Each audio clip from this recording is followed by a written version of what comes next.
Welcome to episode 61, where in today's episode, I'm excited to get a long-time friend on the show to speak about their Star Wars experience after returning from numerous Star Wars places and events.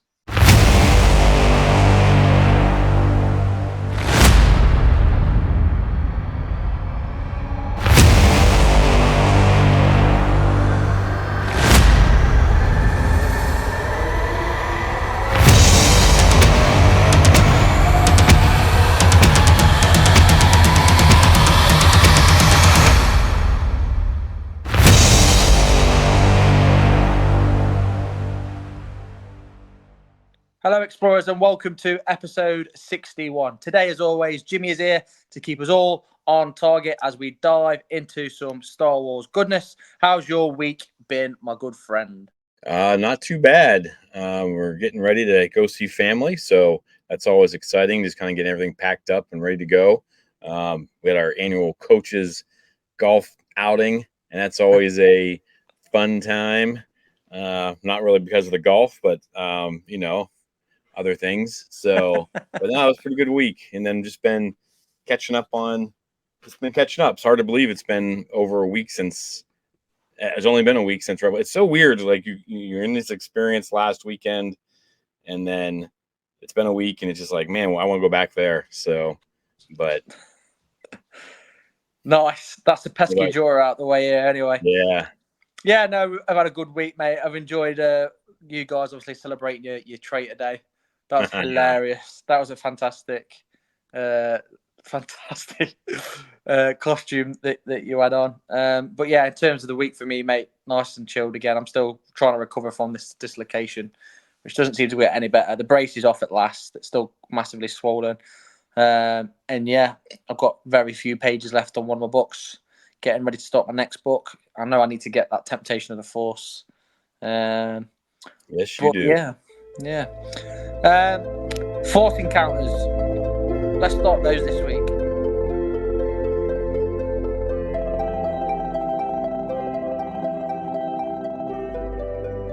All right. For me, it's been kind of working on my collection. I made a little video, posted that, got some of those Lego helmets, some buckets, and I put the Funko characters behind them. Got that sorted. And I'll tell you, it bums me out is when I first saw those Lego helmets, when they came out with like the Stormtrooper and I think it was a TIE pilot, and then they had Biker Scout. I wasn't feeling them at first from Lego, and then I saw someone's display with them all together. Man, they are a fun build. And just like last time, Molly and I just had a little date night where we had some dinner. We each built a different helmet, and we watched some TV, and it was fun. And you could do it in the evening time, so it's just kind of like it's just a fun date night idea. Not terribly expensive. I mean, they're like $60 or whatever, but yeah, it was a lot of fun to do that, and just kind of gearing myself up mentally for battling Hank when I get to see him. Has been a while with some Star Wars knowledge. See what he's got for me this week. So it'll be good. What about you? How have you been as far as Force encounters? Not too much to report back on, really. Got a few more Phantom Menace collectibles, which I put out on the socials on our Instagram. At quite a decent price as well. A lot of it's the collector wave 1. So you've got the Anakin and like the Jedi robes, that sort of stuff. So yeah, I've added that to my collection. Got some Micro Machine Star Wars stuff again. All this you can see, guys and girls, on the Instagram page. But apart from that, not a great deal, really, mate. If I'm totally honest. Mentioned it earlier as well. Again, we've had a massive influx of people joining our socials. I know this is everybody's favourite bit, probably, of the show, if I'm totally honest, because everyone loves listening to Jimmy absolutely butcher these names. Doesn't seem too bad, though, some of these names, to be fair, buddy. So as always, then, it's your time to shine. All right. Well, here's my apology in advance. And here we go. So we got Nocturnal Animal 85, The Truth Tank, Demon Ziza. That's a good one. Geneva Aguilar, Galactic Factorum, Jedi Twins, Nick Stairs, B.S. Grant, Nemaya Knox, Matt James Deacon, Heather Durazo, Roberto Udon, Jacob Hamlin, Ali Barber. So thanks for joining, folks. We appreciate your support. We really do. Nice. Great job there, Jimmy, as well. Also, fantastic for people keep joining us. As always, even if you're making these fake account names just to hear Jimmy say them out, again, just do that because it's fantastic to listen to Jimmy to announce them. But now, those people that are joining, spread the news, thank you so much for joining us. It's helping. We are growing again, as always. Feel free to join. Explore the Force, all one word. Facebook, Instagram, TikTok, X, Threads, and YouTube. And if you do join the YouTube, please subscribe, as you can hear, listen, and see our lovely faces. So, this week's news. Let's head over to Batten.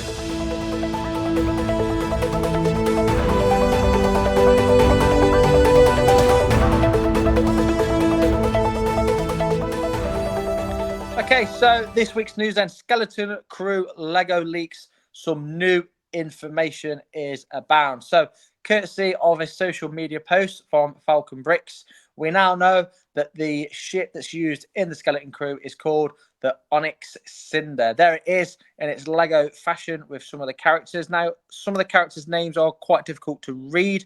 However, some of the names that we have got when we zoomed in and had a look is Jude Law's character is called Jod or Jog. It's probably Jod if I'm honest, but it's not very clear from the quality of the image. While the three human children seem to be named Wim, Fern, and KB. Is the Max Rebo species? That's Neil. That's Neil, is it? Yeah. He awesome. Apparently he dropped that information at Star Wars Celebration. I don't remember that. Also wasn't in that panel. But what do you think of that Lego set? Looks pretty sweet, if I'm honest. Yeah, I do like my ships. Yeah, it reminds me of the Knights of Ren ship.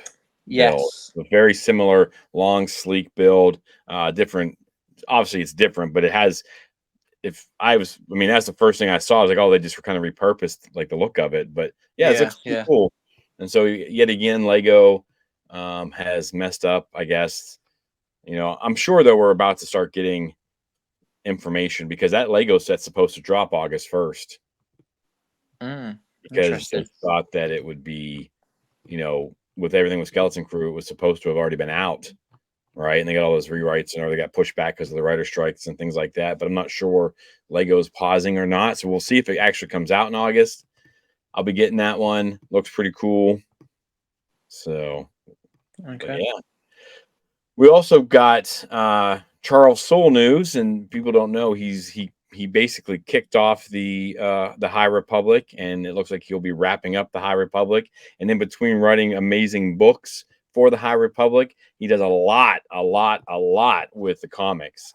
And we'll start there first. Both runs of Star Wars Marvel's Star Wars main series will end at number 50 in September. I think it's September 11th, I believe. And then Darth Vader will end as well, supposedly setting up some stuff for Return of the Jedi. Those comics are kind of difficult because they can't go too crazy because everything they're all stuck in between, the movies and things like that. But nobody knows what's going to happen if we're going to get like post Return of the Jedi stuff, or we're going to get, so that's kind of exciting. And I read something about a 50-page finale or something insane like that. As far as and I couldn't find anything else on that. So, but a 50-page comic book, that'd be all right. Supposed to have chapters and things. And then, so those are the comic books. If you haven't read those, you should. But I think, did he do the Inquisitors that started this week or last week? Yes, that the Inquisitors has come out this week. Yeah, so he started that one too. He's super busy and active in the Star Wars franchise as far as the comic books. And then his book that will end the High Republic Phase 3, and this first, I don't even know what you want to call it, the High Republic universe, will end in the spring of 2025 with Trials of the Jedi. And this is what he says about it. He goes, Trials of the Jedi is awesome. It's looking like it will be a good bit longer than Light of the Jedi, which Light of the Jedi was pretty good. Although I'm still drafting, he says. Things change a lot between the first draft and the one you get. It's been incredibly fun to write so far. Every chapter is its own little mini epic. It's extremely action-packed. Once the various scenes are set, it just goes. I hear a lot about how the opening third of Light of the Jedi was super intense because it never really let up on the throttle. Almost all of Trials is like that. So I mean, I thought that the temptation of the Force was like, I mean, there were some slow moments, but it was still driving the story forward. There wasn't really like filler stuff. And the way it ends, I mean, I still am baffled how they're going to wrap it up in a few books. I mean, I know that the YA books dive into a lot of the story, but if you only read the main stuff, you read those main adult novels, he still has a lot to wrap up. Maybe it's not as much as I think because I read everything, but in in that main novel, I mean, you still have a bunch of characters, and on the Jedi side, on the Senate, you have people in the Nihil space, and so there's a lot to wrap up unless everyone's just going to get, Yeah, I've got some questions about the High Republic stuff and some of the characters after the show. I'm going to ask you actually. You just reminded me.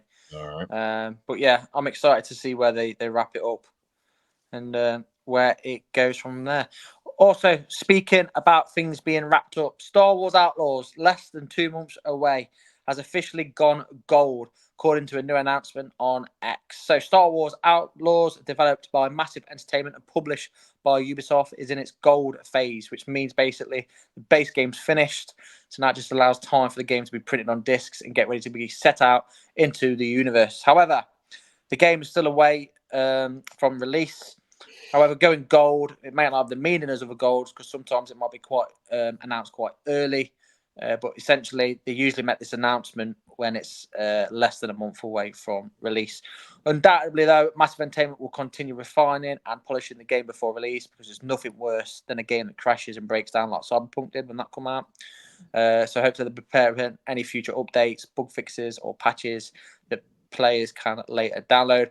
But this also gives Massive Entertainment time to possibly work on post-launch content because we haven't really had a lot, have we, really, pushed out, including missions, costumes, more story content, hopefully DLCs as well start getting chucked out there. I think there is a DLC in the mix for there's one that kind of caused a stir about like the thing, and it's like, why isn't that just part of the story? Like, why do you have to buy something right off the bat? Which we'll see. I don't dive into a lot of the video game stuff. I don't really understand all of it, but I do know that like if I have to pay for something after I've just paid $80 for a game, that's going to be kind of annoying if I want to play another part of the story. So, yeah, big time. And that pretty much wraps up this week's news.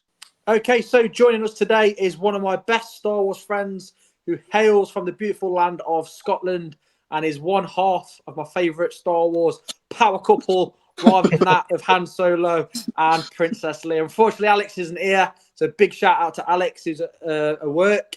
Joining us today, though, it's Jason. Hello. How you doing today, mate? You all right? Yeah, I'm good. How are you?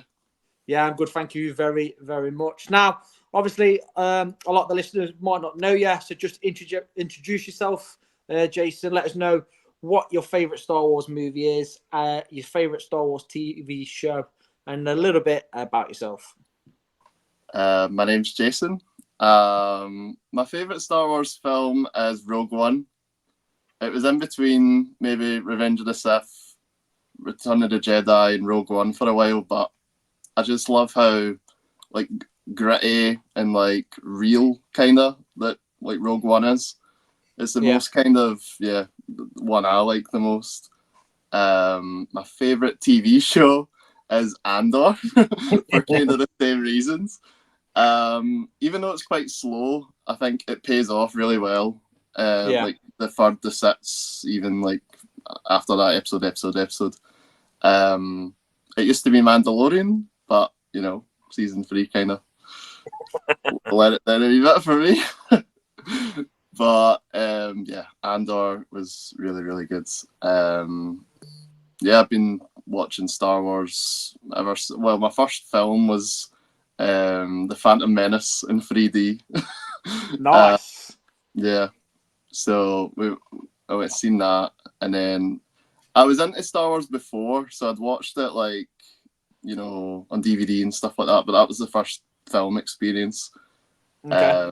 before that, it was Lego Star Wars that really got me into it. Like the first game, and I was like, "Oh, this is cool!" Like, and then my mum was kind of like, you know, here's the films, and I watched the films, and then the first trilogy I seen in cinema was the sequel trilogy.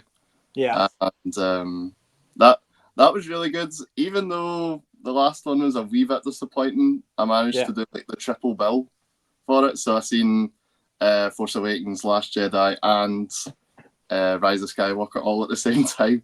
Nice. So nice. it was really, really good. Very Awesome.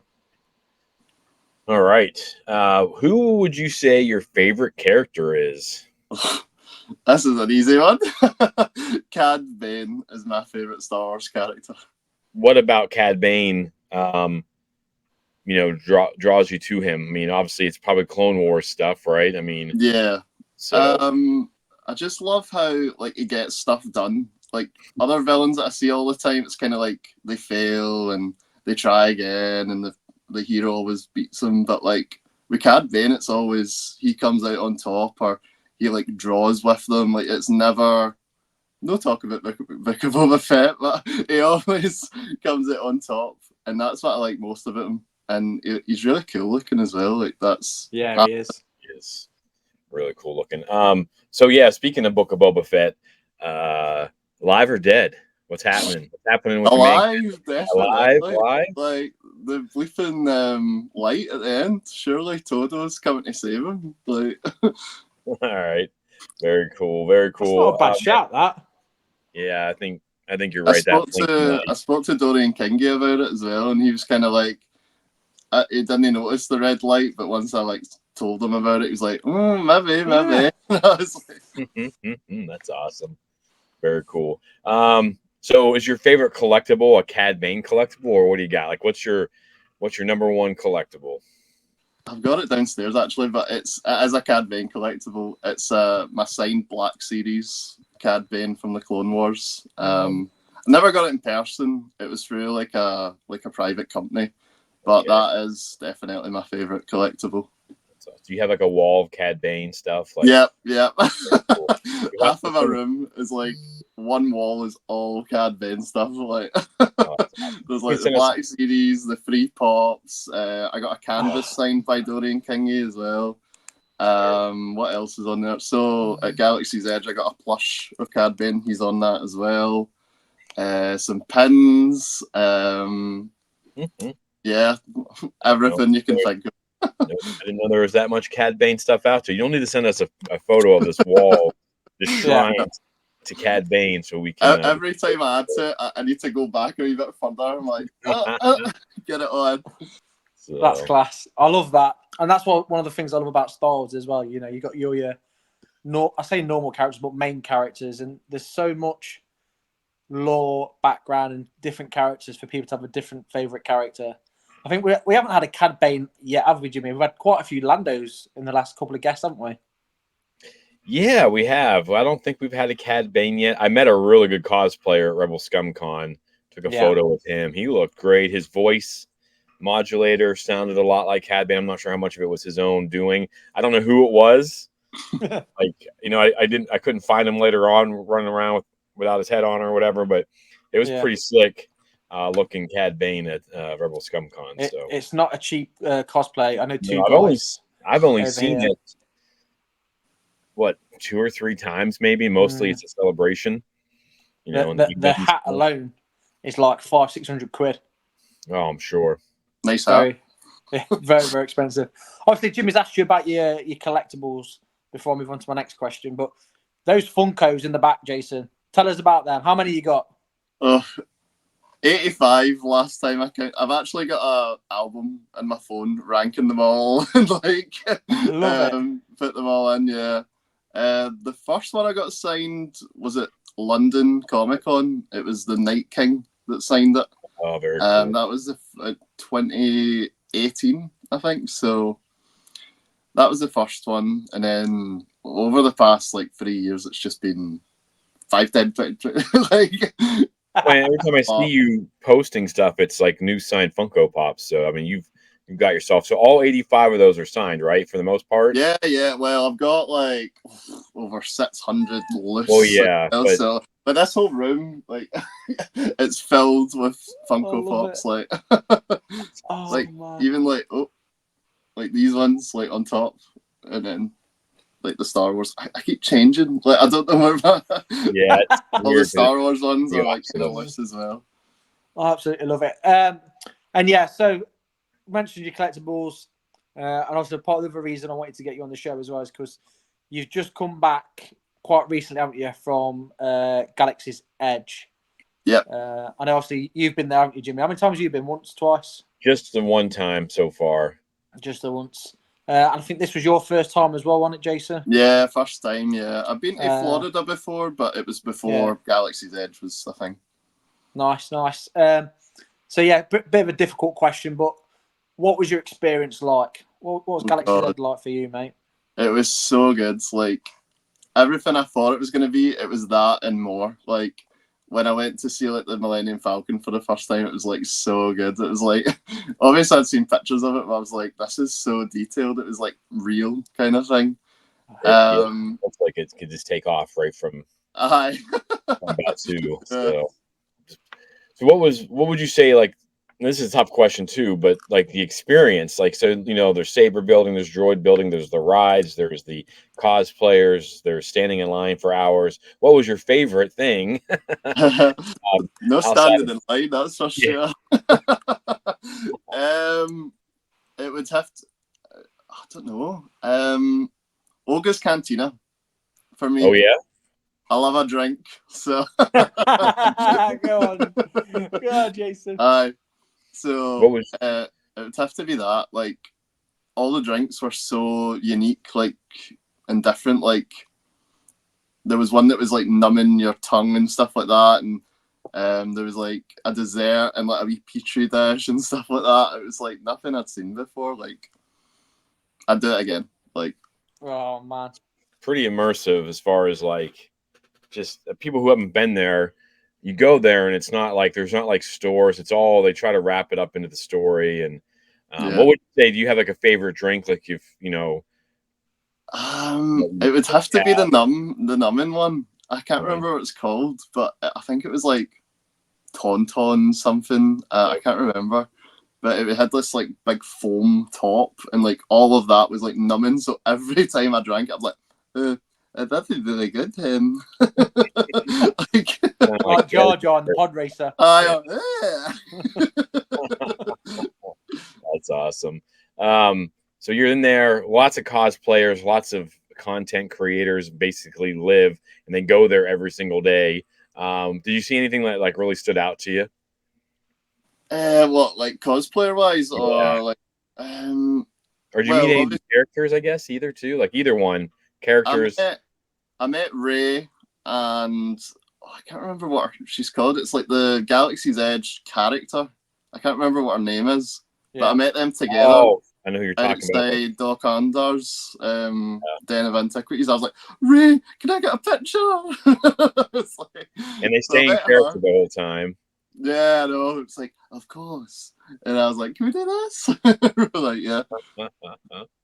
Awesome. Met the only one I didn't meet was Kylo. I never seen him anytime, but like the Stormtroopers, met them. They were all right. Chewbacca, Darth Vader, but that was like you just line up and meet them through that, like Chewbacca and that. But just around Galaxy's Edge was Rey and the Stormtroopers as well. Cool. They were really good. Okay. If you don't mind me asking as well, Jason, in terms of pricing, so how much was it, not including the hotel, or did you get like a deal where it was flights, hotel? It was a deal for the flights and the hotel, and that was about 1,200. That's not bad. That's not bad at all. And then, I think the park tickets were quite dear actually. It was because we got 14 days at Universal and 14 days at Disney, so we could just go to whatever one we wanted. It was about 850 altogether for the two of them. So I don't know. That's good. It's not bad because we got it quite early. It was quite cheap. And is that just for one person? That just one person, yeah. That's good. That. Oh my goodness, like a 4-day pass to Disney is like $400. I mean, yeah, if not more at this point. Last time I checked, we were actually, people don't know this or haven't done any research.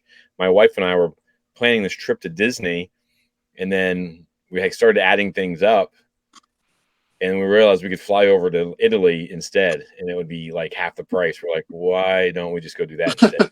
Yeah. So because we've just gotten back from some stuff, but yeah, that's crazy. Those are great deals.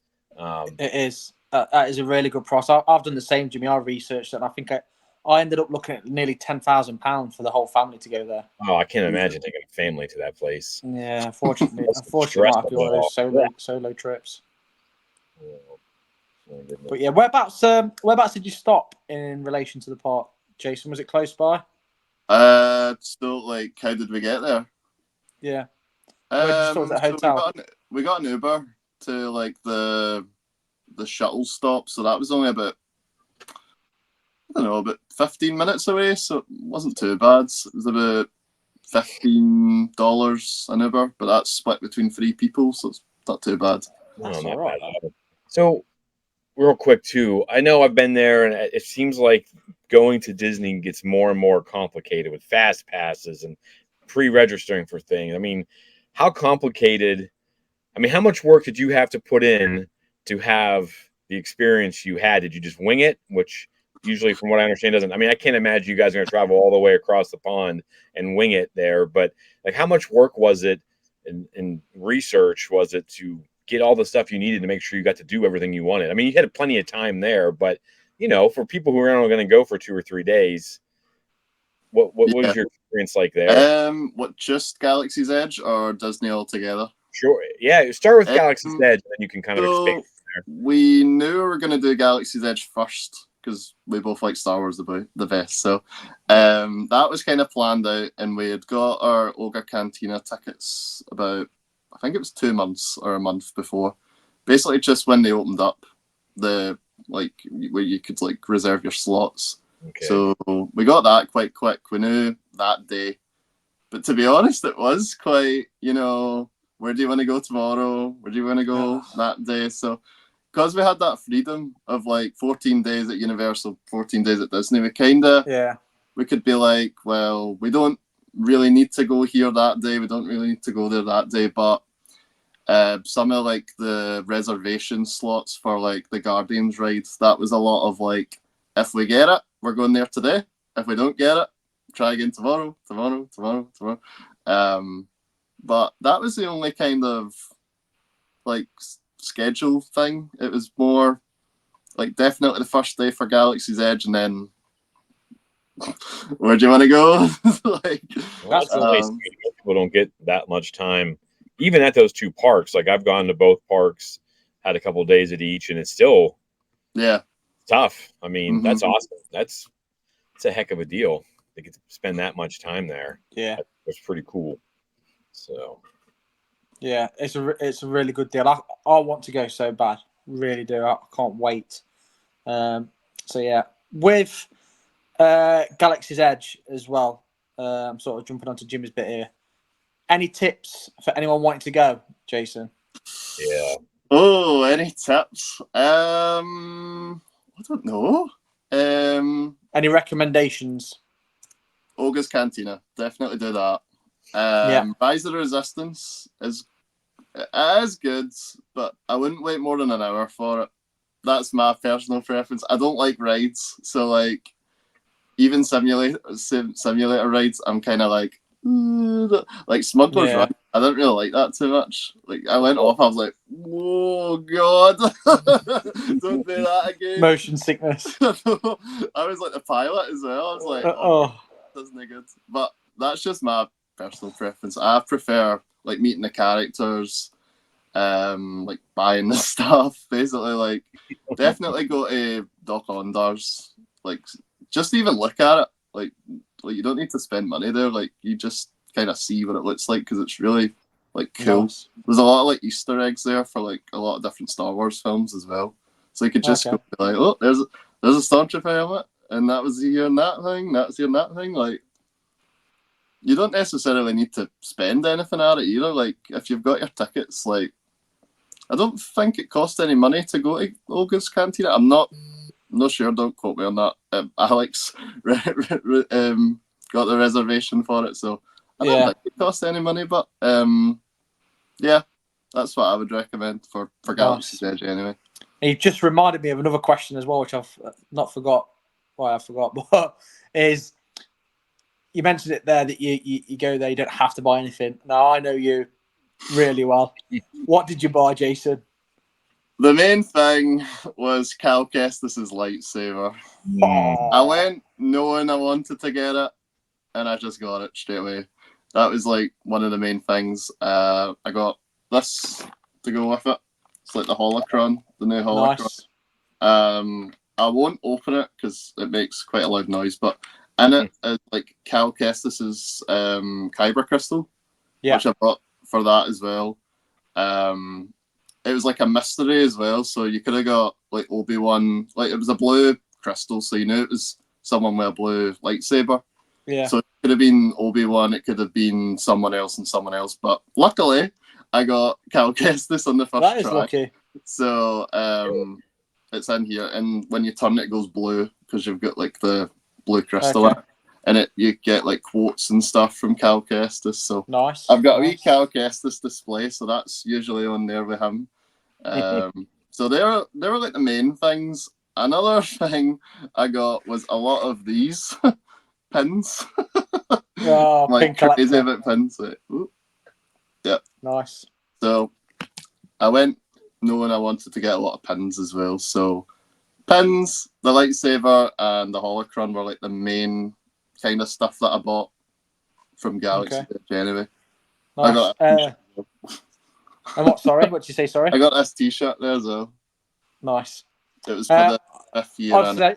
I don't want to spoil the next surprise because obviously you need to send me what you've got me, so I'll leave that till I see it.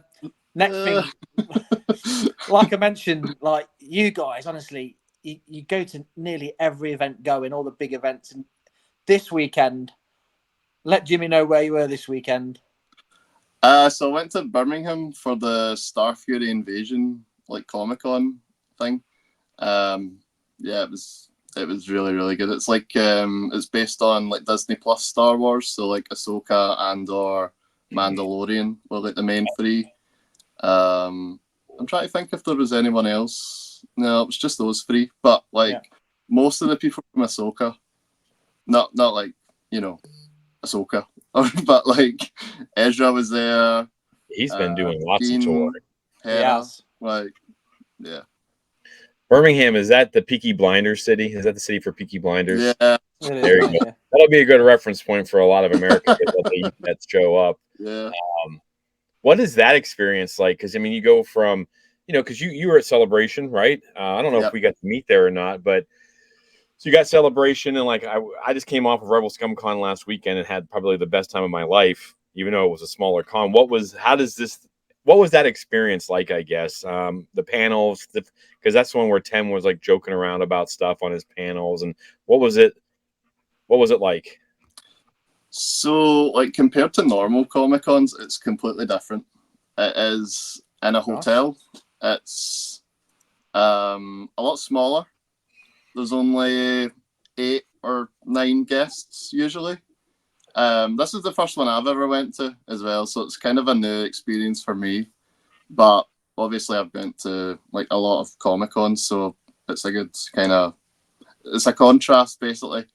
You go on, it's a whole weekend thing. You can't, this time you could buy one, but usually it's a whole weekend. Yeah. You get there on the Friday and you get a meet and greet with all the celebrities, basically. So you'll sit at a table and there's like 9 people at the table and there's like 1 chair, like empty. And each of the celebrities will go around the different tables and you'll get like 3 minutes with them to like chat about anything that you want. Wow. So that was really good. Like that's like nothing I've ever done before. That's good, that. Like, so it wasn't like assigned seating either. So so I wanted to sit next to a man, his Fandy. So they were like, okay, you can sit next to him, like right next to him. So I was like, oh, that's exciting. And then my pal Matthew got to sit next to Sabine, like Natasha Lou Bordizzo. That's what I'm talking about. That was really, really good. Like, a lot of the smaller people did it as well, and that was a bit better because a lot of them would stay past the time that you'd get with them, so it'd be like 3 minutes, and they'd get like a tap on the back, and then they'd leave. But a lot of like the smaller people from Andor was like, whatever, like, 5 minutes, 6 minutes. Diana Lee Inosanto as well. She was really good. She stayed for a really long time. And she was asking us, like, what's your first Star Wars experience and stuff like that. And it's quite surreal to kind of talk to them and, like, just kind of.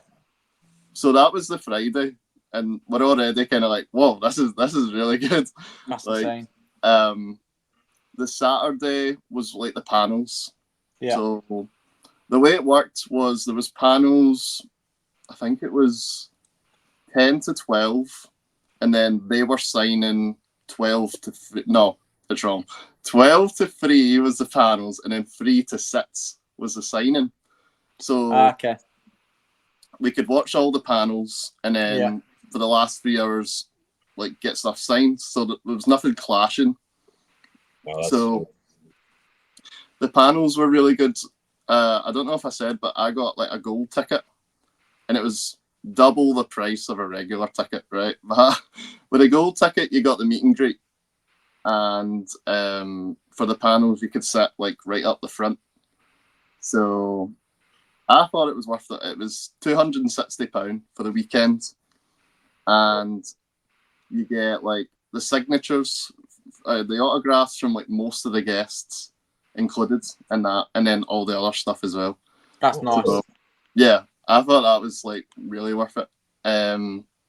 So the panels, it's kind of similar to like if you've been to a Comic-Con, and it's that kind of style where it's like Q&A.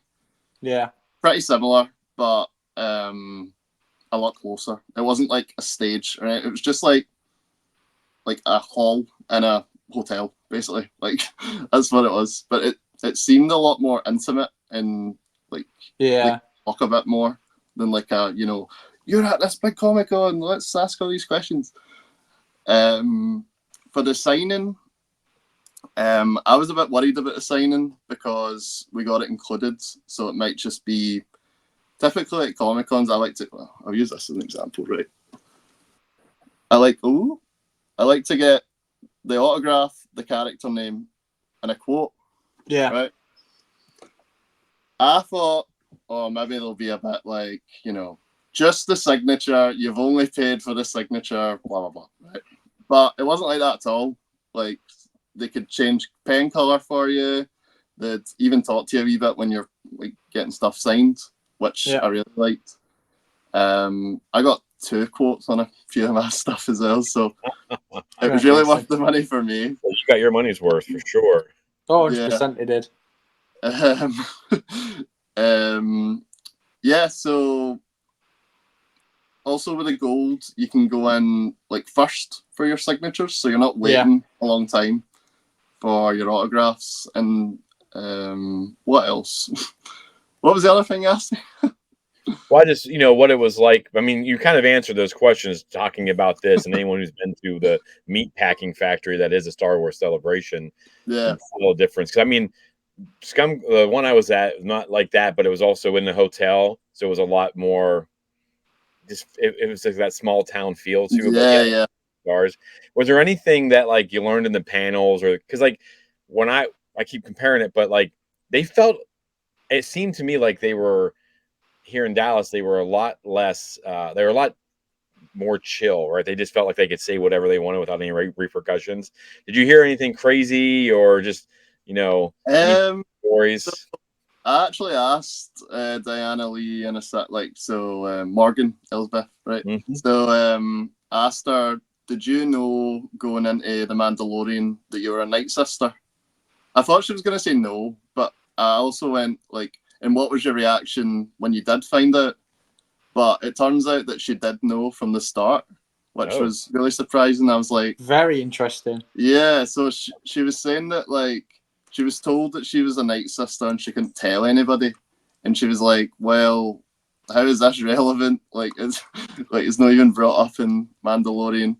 But she was saying that she'd done a lot of research into like the Night Sisters, like Dathomir, watched some like Clone Wars episodes, and then went into like Fallen Order to kind of look at Merrin and see how like the culture. Okay. I thought that was really surprising. I'm trying to think of anything else. Like Dr. Pershing was talking about like American Gods, so it's not really Star Wars, but he was talking about like behind the scenes for that and stuff like that, and he's in The Boys. I don't know if that's a spoiler,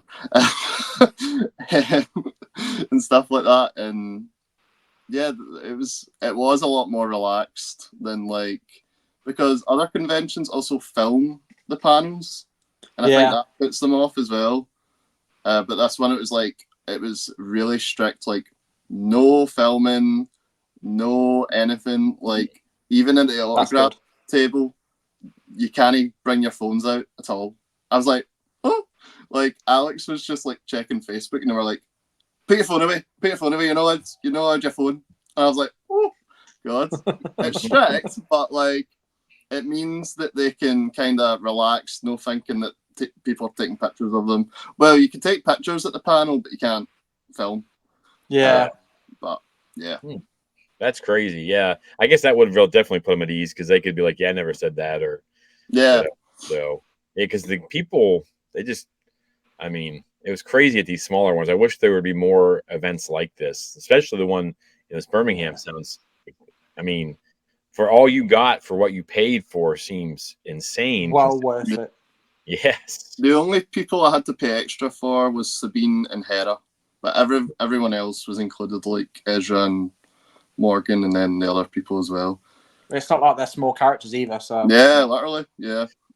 Was it just the TV shows too, or did they have like Tia Sakara and all them there too, like the animated? It was just the Disney Plus stuff. Oh, The guy who runs it said at the end, like next year he might get like voice actors and stuff like that. So I was like, ooh, Clone Wars, Rebels, Bad Batch.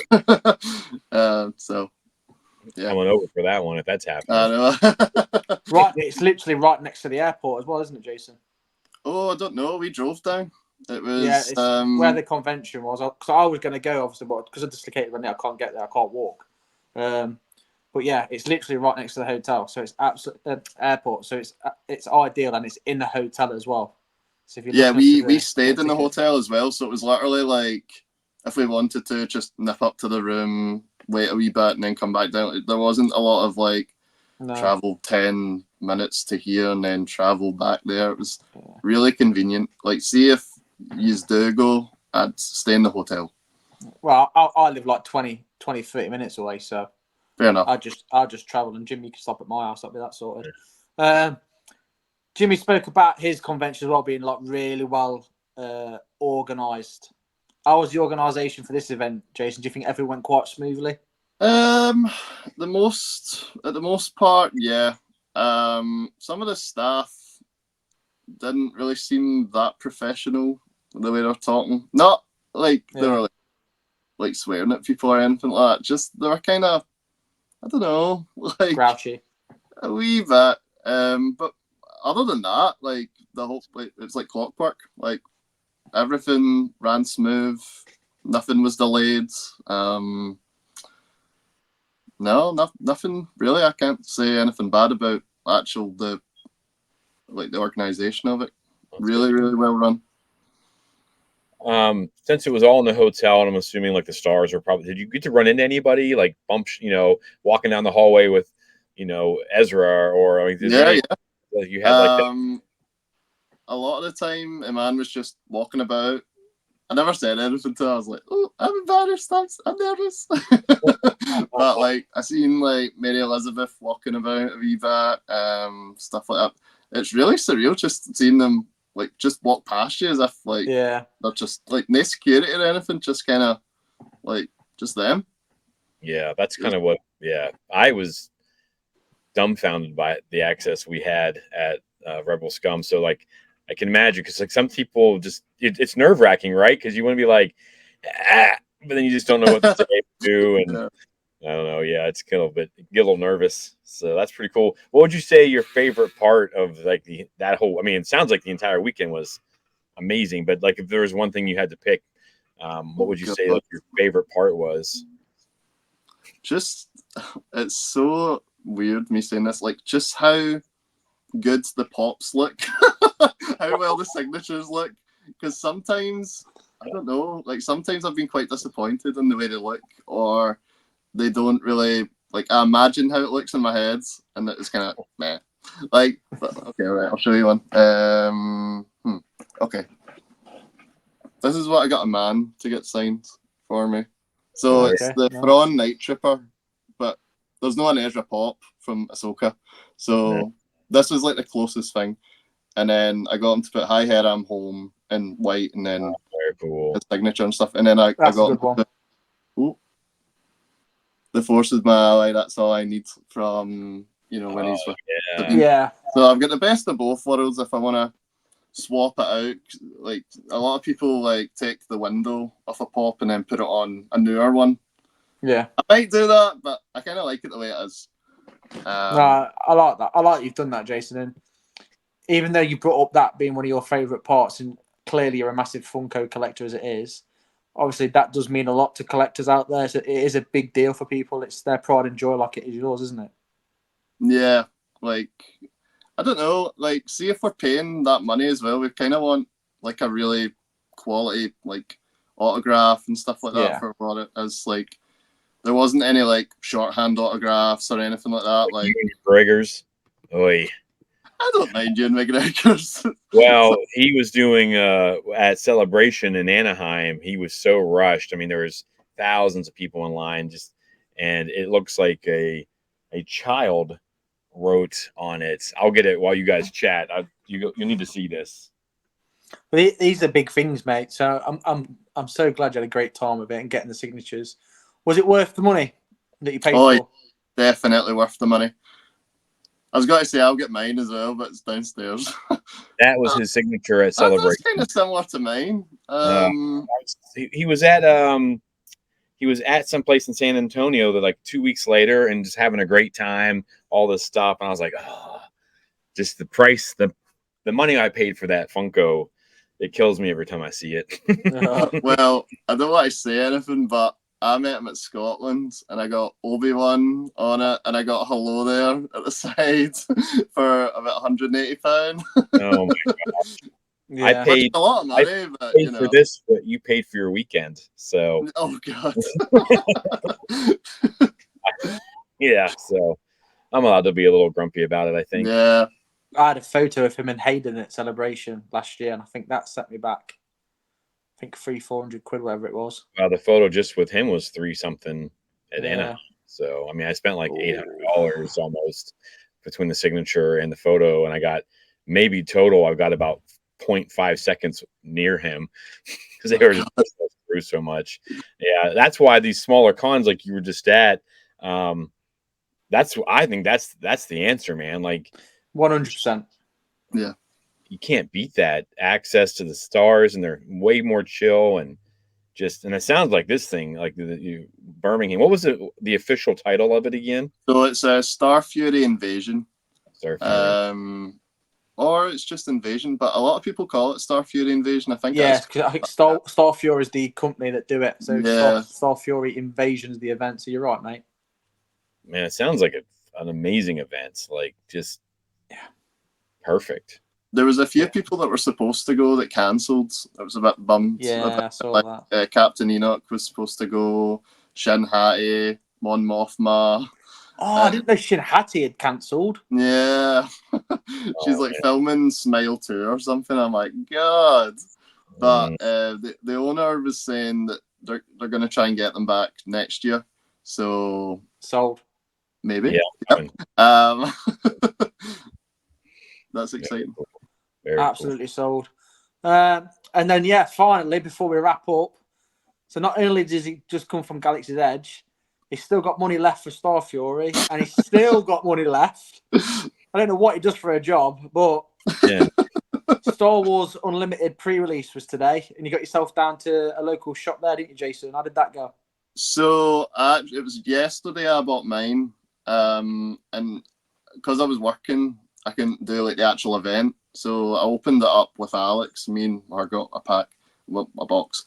It was so good. Okay, I'll try and Shows the goods. So you get it in this wee box. Well, no, this box, but it comes in a bigger box. Yeah. They give you this to like put the packs in. God. And My luck this was game at the minute is going unbelievable, crazy. by the way. Like, oh, here we go. well, okay, I got this one, which I'm happy about. Oh Cad Bane straight away. First, yeah. Nice. So I'm buzzing about that. I'll try and find these cards. All right, here they are. So I don't know if you play Star Wars Unlimited. Yeah, I do. I still have this. I haven't opened it yet. So you know that in a pack you just get like 10 commons, 4 uncommons, a rare, and a foil at the end. Yeah. So I can't find the other one, but my first rare was, I can't find it, but it was Bo Dameron, and he's a legendary, so that's more like It's a good not as start. common. So that good start, right? So I was expecting the foil to come after it, but after it was Kylo Ren. Oh, He's a legendary nice. as well. I think my finger's over it. Goodness. Pretty good. Right, and then after that was Maul, and it's Foil as well. foil hyperspace one. Unbelievable. I don't know what the chances of that happening are, but it's pretty low. You sure you're not a little Irish? Oh, there we go. Yeah. There's the Bo Dameron one. Oh, very Nice. I love that one. Yeah. That looks great. Yeah. Very cool. They are cool cards. But no, thank you for coming on the show, Jason. Again, super appreciate you coming on and taking the time. We've got to get Alex on as well, because again, I'll let her know. I'll force her on that side. Yeah. Can't leave it what. you pair as a double, honestly, absolutely kill me. I'll DM you my address so you can some of those things that you've Oh, written. yeah, I think they'll get lost in the post, actually. It's Oh, quite weird, that one. Oh, brilliant. But no, yeah, thank you so much. Anything from you, Jimmy? No, man, thanks for sharing these experiences. It's always good to hear, and like people who haven't gone places yet or people over there. It sounds like that's the con to go to next year if you get the opportunity. So if you had to pick one, I'd pick that one. Like, even over the bigger ones. You might get better people at some of the other ones, but see the experience at that one, it's like so worth it. And get the gold. Like, it's so worth your money. It's like Willy Wonka up in there. All right. Yeah. Very cool. But thank you for coming on and sharing all that with us. That was no awesome. worries. Thanks for inviting me on. Of course. Not a problem. Before we wrap it up, Jason, as you know, because I know you listen to the show as well. So again, thank you for your support. We like to do like a little quote unquote from anything Star Wars. So I'll give you a few minutes to think of something rapido. I'll start us off. So for myself then, one true ruler of Mandalore. Nice. What you got for us, Jason? Oh God, is it me next? Yeah. Oh God. Cad Bane at your service. Nice. Very cool. Excellent. That's a good one to end on for you. All right, for all of us. I'm super glad you shared these experiences. I'm glad you got to have these experiences. It's always fun to get to hear the excitement and the energy in Star Wars fans' voices when they're talking about these. And you can always tell too, like how excited you are to talk about it. It means it was really pretty awesome. But for all of us and for Cad Bane, we have spoken. We'll see you guys next week.